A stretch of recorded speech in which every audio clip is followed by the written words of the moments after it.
Hey Poke friends! Today I'm talking about my experience of Pokemon Worlds 2019 in Washington, D.C. In this video I'm going to be talking about what they had, my personal experience, and a lot of the things that I did receive or how I interacted with everything. And to begin off, I guess it's the best way to introduce this. There was a Pokemon guidebook.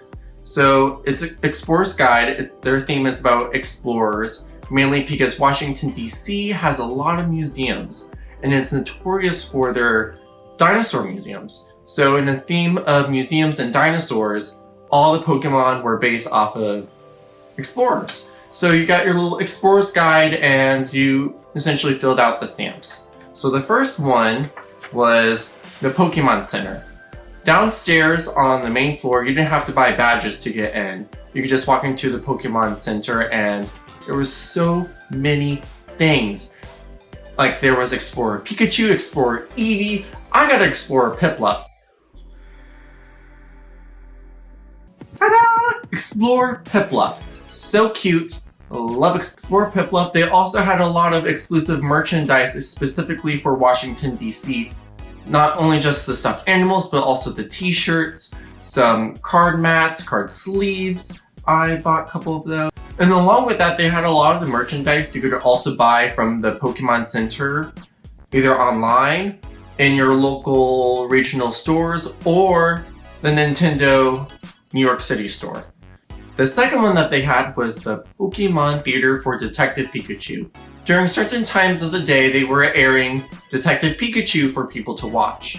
And I don't know if it was free or not because I didn't participate in that. I already saw Detective Pikachu, but overall, that was an option to do. And then on the second floor was the main convention area. So you waited in line, you got your badge, and then you also received 2 packs of Pokemon cards. Hey Poke friends, I just picked up my badge. It features an Explorer's Guide, the Spectator badge, 2 Poke cards, and the little lanyard to wear your badge around. So I'm gonna put that on. So after you get your badge and your cards, you then walk into the space, and it's big. It's really massive, and it has a lot of tables for you to interact with your Poke friends. There was an area for first steps, and then there was an area for the prize wall. First steps is their new program where Pokemon tries to get you to begin in the TCG game. You will wait in line, and then you will get a free deck. And after that, you then learn how to play. Then you move over to second step, and you start playing the card game with other people. I did first steps and second steps. And to talk about my experience, I'm going to have a separate video because I'm also doing an unboxing of some of the cards that I received. Over on the right is the prize wall, where after you compete some of the side events, you will earn tickets if you win. And that's where you can redeem all the prizes. There were so many prizes, from mats to card sleeves to plushes to Pokemon games. You could win Pokemon games essentially. So that's pretty cool. And as you keep on walking to the space, you'll see a lot of areas for side games, or you'll see actually Nintendo 64 games to play, like Pokemon Snap, Pokemon Stadium, or even Let's Go Pikachu and Eevee from the Switch. There was a lot of things to do in the little side events. They also had a Sword and Shield demo where you wait in line and then you get to play the demo from E3 and Treehouse, the 20-minute demo. So I got to experience that. That is intense. Ooh.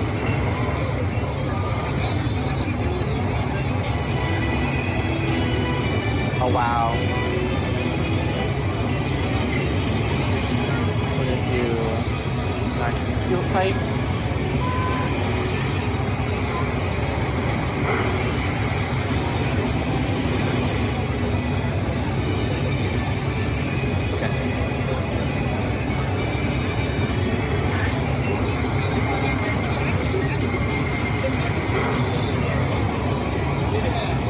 They also had a little section for you to take photographs with Sobble, Scorbunny, and Grookey.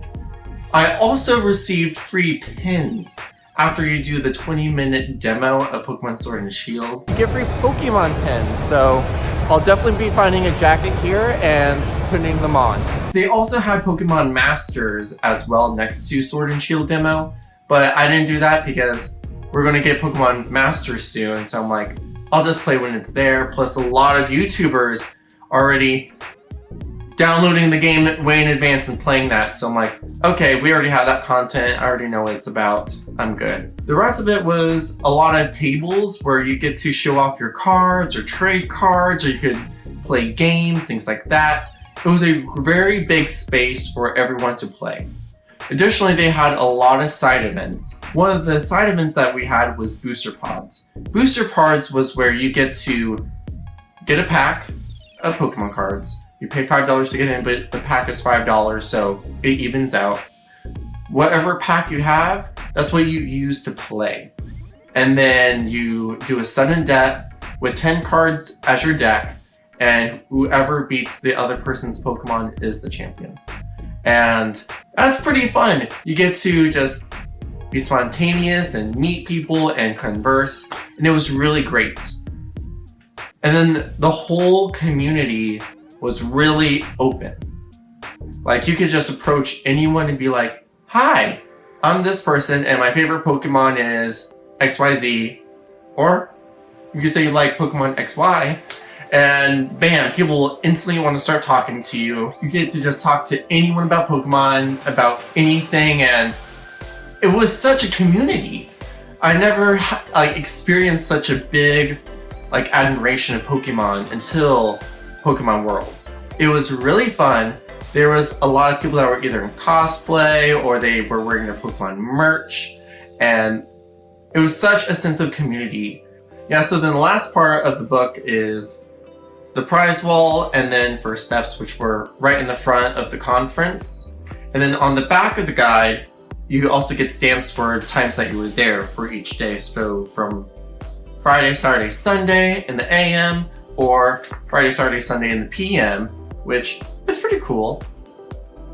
And then at the end, it was just a lot of empty space, just I think so you could either write things down or maybe collaborate, that kind of thing. Overall, I would say Pokemon Worlds had a lot to offer, but it also depends on how you spend your time too. Because, yeah, unless if you are competing in Pokemon Worlds, you are not going to spend your whole weekend there. So I recommend when you're also in the city of wherever Pokemon Worlds is being held. Overall, I say Pokemon Worlds was a pretty great experience, and I would recommend for anyone to go to Pokemon Worlds if they can. Next year, Pokemon Worlds is happening in London, so I think it would be a great time to get your Pokemon on, and while experiencing, at least if you're from America, another region of the world. And that is all I have to say about Pokemon Worlds. If you like this video, give it a like. If you like Pokemon content, please subscribe. Here are some videos of me doing unboxings or playing Pokemon games. And until then, I'll see you guys soon.